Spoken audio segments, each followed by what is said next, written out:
कभी नंगा हो के गंदा जिस्म जिस पे कोई थूकता भी नहीं है, सही कहा था खलील रहमान कमर ने, उसकी नुमाइश के लिए निकल जाए ये गेंडा सिफ्त औरत और कहे कि मेरा जिस्म मेरी मर्जी। भी तुम्हारा जिस्म ठीक है, तुम्हारी मर्जी, तुम अपनी मर्जी चलाओ, लेकिन कोई और इस पे अपनी मर्जी चलाना चाहता भी नहीं है। ऐसी औरतें जब माजी में इस तरह की बकवासात इन्होंने की थी, वक्त पे इनको अगर लगाम डाली जाती, वक्त पे अगर मैं समझता हूँ इनकी ज़बान खींच ली जाती, वक्त पे हम लोग नारे ना लगाते, इनके खिलाफ अदालतों का रुख करते, इन लोगों को रोका जाता, तो मैं समझता हूँ आज ये नौबत ही ना आनी थी। ये वो बदबूदार किस्म के चेहरे हैं, ये वो नुत्फ़ा हराम है कि जिनको पब्लिक ने, गवर्नमेंट ने, मीडिया ने खुद मौके फराम किए कि आओ बकवास करो। इनको वक्त पे रोका जाता, इनके खिलाफ अदालती कार्रवाई की जाती। आज भी मैं ये कहना चाहता हूँ, FIA के अंदर जब तक इसके साइबर क्राइम विंग में नामूस रिसालत सेल नहीं बनेगा, इन चीज़ों का सद्भाव नहीं हो सकता, क्योंकि 100 और हज़ारों किस्म के केसेस FIA के अंदर आते हैं साइबर क्राइम विंग में, और ये केसेस पसे पुश रख दिए जाते हैं। एक बंदा चोर है, मुल्क की दौलत चोरी करके बाहर गया, उसे आप इंटरपोल के ज़रिए पाकिस्तान वापस बुला सकते हैं। तो रसूलुल्लाह अलैहिस्सलाम या किसी भी नबी, किसी भी सहाबा, किसी भी मुक़द्दस शख्सियत के गुस्ताख को इंटरपोल के ज़रिए वापस क्यों नहीं बुलाया जा सकता? पैमरा का और उनका कोई शख्स था जिसने बाद में कहा कि जी आप व्हाट्सएप पे या डायरेक्ट हमसे मुलाकात करें। हमने व्हाट्सएप का कहा, तो जिस दिन उसने कॉल की हमारे भाई अबू बकर फरीदी को कि जी आपने खलील रहमान कमर के ख़िलाफ़, उसने कहा नहीं, मारवी सरमत के ख़िलाफ़। कहते हैं अच्छा चलो 3 बजे हमारी ऑनलाइन मीटिंग होगी। वो 3 आज तक नहीं बजे। आज अगस्त भी ख़त्म होने के करीब है, 22-23 अगस्त है आज, कुछ 1.5-2 महीने हो गए हैं। उन लोगों ने, हम वो 3 बजे का इंतज़ार कर रहे हैं कि कब कॉल करेंगे और हमारे केस को सुनेंगे। ये फ्रॉडिया हमारे महकमों में, इदारों में घुसे हुए हैं। अब इस कौम को हम लोग क्या बताएं? क्या कहते हैं आप इसके बारे में? देखें, सबसे बड़ा कसूर इसमें हम लोगों का अपना ये है कि ऐसे तमाम तवाइफ़ें जो, ये पहली बार नहीं है, कभी 295C के बारे में बकवास करें, कभी सलमान तासीर के हक़ में निकल जाएं, कभी किसी गुस्ताखाना ब्लॉगर के हक़ में निकल जाएं। सबसे बड़ा कसूर ये होता है, मैं उलमा से, मशाइख से, पब्लिक से कहूँगा कि खुदा का वास्ता है इसके ख़िलाफ़ अब रैलियाँ ना निकालना, ये और पॉपुलर होगी और इसी चीज़ की बुनियाद बना के ये मगरिब से पैसे भी लेगी। ये लोग प्रोमोट होते हैं, इनको एड मिलेगी, इसी बुनियाद पर इन्होंने हीरो बन जाना है। इसके ख़िलाफ़ पूरे पाकिस्तान के जो वकला हैं वो मुख्तलिफ़ कचहरियों के मुतफ़िक़ा तौर पे अपने अपने इलाके में FIR दर्ज कराएं, अपने अपने इलाकों के FIA के साइबर क्राइम ऑफिसेस में जाएं, फिल 4 वहाँ पर FIR दर्ज कराएं, इसको कानून की गिरफ्त में लाओ। पहला काम कानूनी एतबार से पूरा करें ताकि इसे हुकूमत मजबूर हो जाए इंटरपोल के ज़रिए वापस बुलाने में, और वहाँ से अंदाज़ा होगा कि हुकूमत सिंसियर है भी या नहीं, वो सीरियस लेगी इस मामले को या नहीं लेगी। अगर वो सीरियस लेती है तो वेल एंड गुड, सीरियस नहीं लेती तो और हज़ार रास्ते हैं इस तरह के लोगों के मुंह बंद करवाने के, फिर लोग मजबूर हो जाते हैं। लेकिन सबसे पहला रास्ता मैं आवाम से कहता हूँ, कानून की तरफ जाएं। PTA का क्या काम है? जब आप लोग और हज़ार किस्म की वेबसाइट्स को ब्लॉक कर देते हैं, कोई बंदा गवर्नमेंट के बारे में बात करे तो उसका जमहूरी हक है, किसी भी गवर्नमेंट के बारे में, PTA FIA उठा के उनके अकाउंट्स ब्लॉक कर देता है। मेरे सैकड़ों अकाउंट्स ब्लॉक हुए, मैंने नहीं देखा कि जो लोग मुल्क से बाहर फ़रार हैं उनमें से किसी का भी अकाउंट ब्लॉक किया जाए जो गुस्ताखाना बातें कर रहे हो। होते भी हैं तो बहुत हफ्ता 2 हफ्ता गुजर चुका होता है, उनकी सारी बकवासात फैल चुकी होती हैं। और अकाउंट ब्लॉक करना इज़ नॉट ए सोल्यूशन। उससे पाकिस्तान वापस बुलाओ, उसके चाचे, मामे, ताए, फूफे, बहन, भाई, माँ बाप में से कोई तो पाकिस्तान होगा, सारा टब्बर तो बाहर नहीं होता। पकड़ो उन्हें जिस तरीके से बाकियों को पकड़ते हो। जो सॉफ्ट कोई मुजरम अगर भाग जाता है तो उससे जो रिलेटिव्स होते हैं फैमिली को गिरफ्तार, उनका सॉफ्टवेयर तब्दील किया जाता है। इस तरीके से इनका सॉफ्टवेयर तब्दील किया जा सकता है। ये तो मैं तफसील में नहीं जाऊँगा, 2-4 लेतर की गेम है। ये तो वैसे ही बड़े बुज़दिल होते हैं, तो पैसे के पुजारी होते हैं। पैसा इन्हें कोई भी मुल्क की एजेंसी दे दे, ये लोग बिक जाते हैं। नहीं शेख भाई, ये बताएं, कभी ये मेरा जिस्म मेरी मर्जी का नारा लेके निकलती हैं, कभी जैसे कि आपने बोला कि ये सुलेमान तसीर के हक़ में निकलती हैं, और अब जो रिसेंटली उन्होंने कल ट्वीट की, ये एक बड़ी गुस्ताही है, तो कभी इस तरह के ये अमल करती हैं, तो क्या कहते हैं आप? देखिए, मैं आपको एक बात बताऊं, सिस्टम इतना कमज़ोर है और सिस्टम के अंदर ऐसे ऐसे बेगैरत लोग घुसे हुए हैं कि इनको लगाम डाली ही नहीं जा सकती। मैं आपको एक सबूत देता हूँ। मार्च में हम लोगों ने चेयरमैन पैमरा, जो आपके इलेक्ट्रॉनिक मीडिया की रेगुलेटरी अथॉरिटी है, उसको एक प्रॉपर एप्लीकेशन दी, या आपको मैं फुटेज भी दे दूंगा आपके मीडिया के लिए।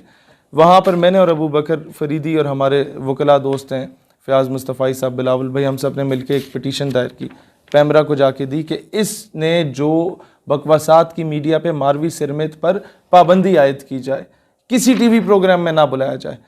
वो जनाब 3-4 महीने के बाद जुलाई के 2 जुलाई को पैमरा को होश आती है कि हाँ यार कोई एप्लीकेशन आई थी, दरख्वास्त आई थी 3-4 महीने के बाद, और वो हमें जवाब में लिखता है कि जनाब आपने जो हमें रिक्वेस्ट की, complain received were in one of the guest mister Khalilur Rahman Qamar used highly objectionable, abusive and disgraceful and unacceptable remarks for a female guest.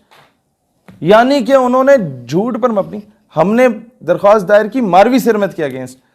PEMRA जो है हमें रिप्लाई में कहता है कि आपने जो दरख्वास्त की उसके खिलाफ, खलीलुर रहमान कमर के खिलाफ, इन्होंने पूरे डॉक्यूमेंट को टेम्पर कर दिया। अब मैं कैसे मानूं कि मुमताज़ कादरी का केस टेम्पर नहीं हुआ था? अब मैं कैसे मानूं कि आसिया मलूना का केस टेम्पर नहीं हुआ था? अब मैं कैसे मानूं कि अब्दुल शकूर कादियानी, जिसको तुम लोगों ने वक्त से पहले रिहा करके मुल्क से बाहर दफा करा दिया, और वो सलमान तासीर के बेटे के साथ जाके डोनाल्ड ट्रंप को जाके पाकिस्तान के खिलाफ बकवास करता है, इसके आइन कानून के खिलाफ बकवास करता है, शिकायतें लगाता है। ये लोग इदारों महकमों के अंदर गवर्नमेंट और अपोजिशन हर पार्टी में घुसे हुए और मिले हुए हैं उनके साथ। अभी हम फिर जाएंगे इनके पास, इनसे रिक्वेस्ट करेंगे कि जनाब ये जो लोग इज़राइल की हमायत कर रहे हैं, या ये लोग जो मीडिया पे बैठ के फहाशी कल्चर को प्रमोट कर रहे हैं, ये लोग जो मीडिया पर आप इन्हें बार बार बुलाते हैं, एक आपको सर्टिफाइड, आपको पता चल गया है कि इसने एक नबी की गुस्ताखी की और मजाक बनाया, नाउज़ुबिल्लाह, आप उसे फिर ला के मीडिया पर बिठाएंगे अपनी रेटिंग्स के लिए, इसकी गलत आइडियोलॉजी को प्रमोट करने के लिए, लोगों के माइंडसेट को तब्दील करने के लिए, एंटी इस्लामिक और एंटी पाकिस्तान और पाकिस्तान आर्म्ड फोर्सेस के ख़िलाफ़ बकवास करने के लिए इनको बिठाया जाएगा। और अवाम, जाहिर सी बात है, मीडिया देखती है, वो मजबूर होगी इन्हें सुनने के लिए। तो ये सबसे बड़ा कसूर ही इन इदारों का है कि इन्होंने वक्त पे लगाम नहीं डाली।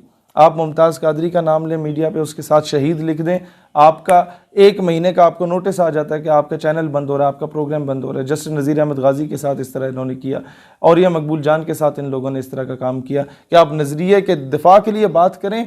अजीब मामला है कि इस्लामी जमहूरिया पाकिस्तान में आप पाकिस्तान की इस्लामिक आइडियोलॉजी की दिफा करें तो आपका प्रोग्राम बंद हो जाता है। हमजा अली अब्बासी ने उल्टी बात की, उसके काउंटर में शबीर अबू तालिब ने प्रोग्राम किया कराची से, उसको नोटिस मिल गया। आप ये देखें कि किस हद तक सितम ज़रीफ़ी है, किस हद तक ये बेगैरती पर उतर आए हैं और कोई बोलने वाला नहीं है। और कसूर एक और हमारे जितने भी मजहबी और सियासी जमातों में जो राइटिस्ट विंग है, जो मजहबी तबका है, या जो कि प्रो इस्लामिक विंग है, उसका ये कसूर है कि हम लोगों ने टेक्निकली इस चीज़ को देखा कभी नहीं है। मारवी सरमद ने जो एक बयान दिया कि मस्जिदों में मौलवी हजरात जो हैं वो जिस तरह बच्चों पे तशद्दुद करते हैं, आए दिन हमें नए केस मिल रहे होते हैं कि मौलवी ने बच्चे के साथ रेप किया, मौलवी ने बच्चे के साथ ज्यादती की। तो मारवी सरमद ये बात उनकी बिल्कुल ठीक है। उसने इस आड़ में कहा सारे मदरसे बंद कर दो। मैं I can show you thousands of cases, school, college, university में टीचर ने बच्ची के साथ ज्यादती कर ली, वो पूरे जिस्म पे हाथ फेर रहा होता है और कहता है तुम्हें लैब के प्रैक्टिकल्स में नंबर मिलेंगे। तो क्या पाकिस्तान के सारे स्कूल, कॉलेज, यूनिवर्सिटी बंद कर दिए जाएं? जब टीचर, ये रिसेंटली एक PhD की स्टूडेंट थी जिसने खुदकुशी की, वो कोई मदरसे की स्टूडेंट थी, यूनिवर्सिटी की थी। उसका टीचर, मेरा ख्याल है ये उसकी बेटी की उम्र की होगी, जो उसके साथ ज्यादती करता था, उसको मेंटली टॉर्चर करता था, उसको हरास करता था। तो ऐसा शख्स, कोई मौलवी हो या टीचर हो या लिबरल हो या कोई भी हो, उसके खिलाफ कार्रवाई होनी चाहिए। उसकी आड़ में सारों के खिलाफ कार्रवाई के तुक नहीं बनती। इन लोगों ने एक इस तरह के 3rd क्लास आदमी जो मौलवी का लिबादा ओढ़ के मदरसे में बैठा हुआ है और गलत हरकत कर रहा है, उसकी आड़ में इन लोगों ने पूरे मजहब को बदनाम करने का सोचा हुआ है।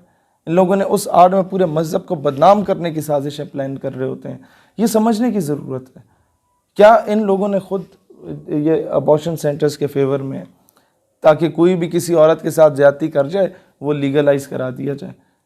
कोई माँ बहन बेटी उसकी इज़्ज़त, उसके माँ बाप की इज़्ज़त, उसका इन्हें ख्याल नहीं होगा। पाकिस्तान में होमोसेक्सुअलिटी को प्रमोट करने में सबसे अहम किरदार इस बदबख्त का है, मालवी सिरमित का।